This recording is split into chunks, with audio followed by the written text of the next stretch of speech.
خرم صاحب، جو بہت عرصے سے لوگ اینٹیسپیٹ کر رہے ہیں کہ ڈالر دنیا میں جو اس کا راج تھا، وہ راج اس کا اختتام کی طرف چل رہا ہے. شاید اگلے چند سال ابھی لگیں اس کی ڈیمائز میں، فوراً نہ ہو، لیکن امریکہ کے لیے وہ لائف لائن ہے. اس کا جو گلوبل رول ہے وہ ڈالر کے ذریعے. وہ ڈالر آپ کو لگتا ہے کہ پہلے کی نسبت اس علاقائی تناظر میں پہلے کی نسبت اس کا ہولڈ جو ہے وہ ویک ہونا شروع ہو جائے گا، یا وہ جو پیٹرو ڈالر والا کانسیپٹ ہے ابھی اتنا ہی تگڑا رہے گا فورسیبل فیوچر میں اور اس کا کوئی متبادل نہیں ہوگا؟ برکس والا ماڈل آگے چلے گا یا نہیں چلے گا خرم صاحب؟ بھائی صاحب، دنیا بدل گئی ہے اور اس کے بدلنے میں ایک بہت اہم جو کہتے ہیں نا فیکٹ ہے، جس کو جو آپ نے کہا پیٹرو ڈالر ہے، کہ اب امریکہ مشرق وسطی سے تیل نہیں لیتا. اب یہ اتنی بڑی تبدیلی ہے، جس کی بنیاد پہ تمام فورن پالیسی کے تخمینے لگائے جاتے تھے، سیکیورٹی پالیسی کے تخمینے لگائے جاتے تھے. لیکن اب تقریباً 10 سال ہو گئے ہیں، امریکہ نے مشرق وسطی سے تیل لینا بند کر دیا. تبھی تو ڈونلڈ ٹرمپ نے اس تنازع کے دوران جو ایران امریکہ جنگ ہوئی ہے، اس نے کہا تھا جس کو کھلوانی ہے آپ نے ہرمز آ کر کھلوا لے.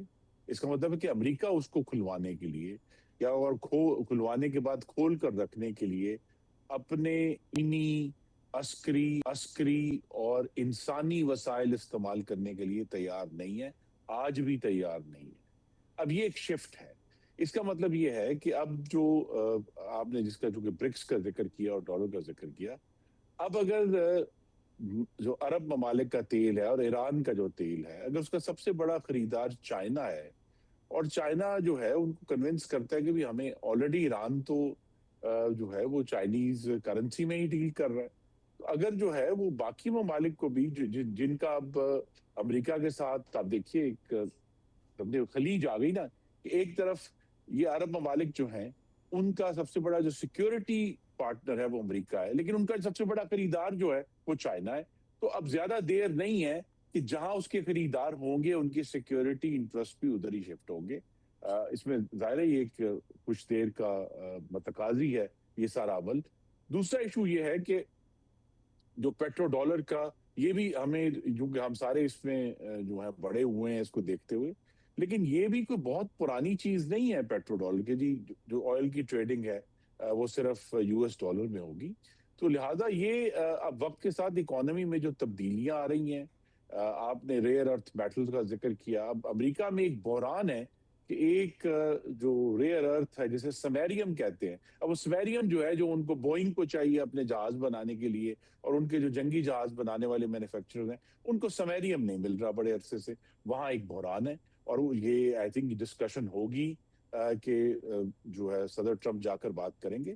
لیکن جو اہم آئی تھنک بات ہے جس طرف ڈاکٹر صاحب نے اشارہ بھی کیا ہے وہ یہ ہے کہ صدر ٹرمپ جو ہیں وہ ایک کمزور حالت میں جا رہے ہیں.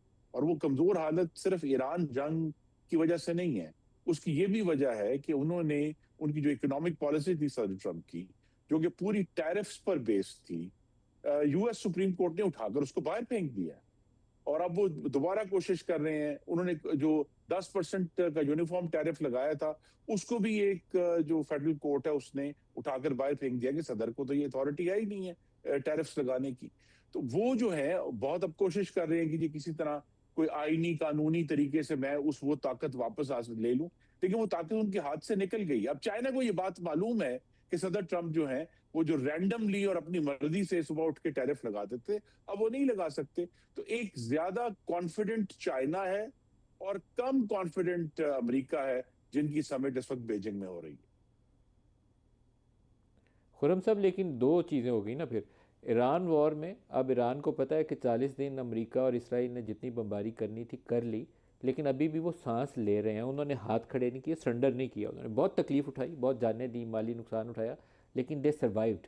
اسی طریقے سے چائنا کو پتہ ہے کہ ٹیرف وارز میں جو کچھ ٹرمپ کر سکتے تھے کر لیا، چائنا بھی اس سے گزر گیا. اب یہ پوسٹ ایران وار یہ علاقہ، اس کی صورت کیا بنے گی؟ امریکہ پیچھے کی طرف جا رہا ہے اور چائنا اوپر کی طرف آ رہا ہے، یا ابھی یہ سٹیٹس کو چلے گا ابھی؟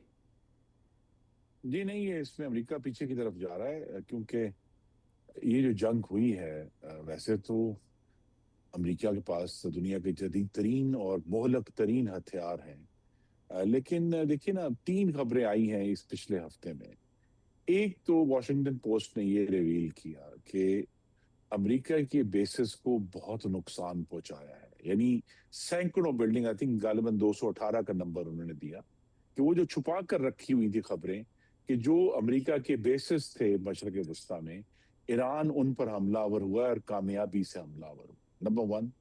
دوسری خبر آئی ابھی جو نیو یارک ٹائمز نے کل پبلش کی ہے، اس پہ بڑی لے دے ہو رہی ہے کہ ایران کا جو میزائل پروگرام ہے اور ان کے جو میزائلز ہیں وہ اتنی بھیانک امریکی بمباری کے باوجود وہ میزائل پروگرام 60% تک انٹیکٹ ہے، ٹھیک ہے۔ تیسری جو خبر آئی جو ان کے ایک غالباً ابھی ویریفائی ہونا باقی ہے، کہ ان کے جو کانگریس مین نے کہا کہ ان کے تو غالباً درجنوں جہاز گرے ہیں اس پوری جنگ میں۔ تو اب دیکھیں نا، یہ بھی یہ 39 بھی کا ایک نمبر ہے جی، حقیقت ہے 39 جس جہاز آیا ہے کہ ان کا جی امریکہ ہاں کے دباؤ میں۔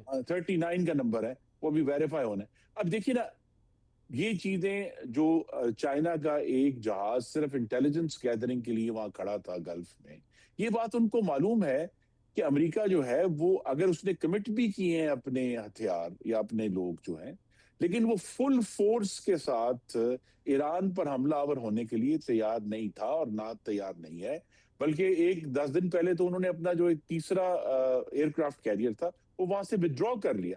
تو صدر ٹرمپ کی گفتگو اپنی جگہ پر ہے، لیکن امریکہ کا عمل جو ہے وہ یہی ظاہر کر رہا ہے کہ وہ اس خطے سے ودرا کر رہے ہیں۔ ان کا یہ آئی تھنک جو سب سے ایک امریکہ کو ہزیمت اٹھانا پڑی، ان کا یہ خیال تھا کہ اس جنگ کے نتیجے میں جو ایران کے ساتھ کرنے جا رہے ہیں وہاں اسرائیل کا ایک اثر، اگر تسلط نہیں تو ایک گہرا اثر جو ہے اس جگہ پر قائم ہوگا، سفیر آف انفلوئنس قائم ہوگا۔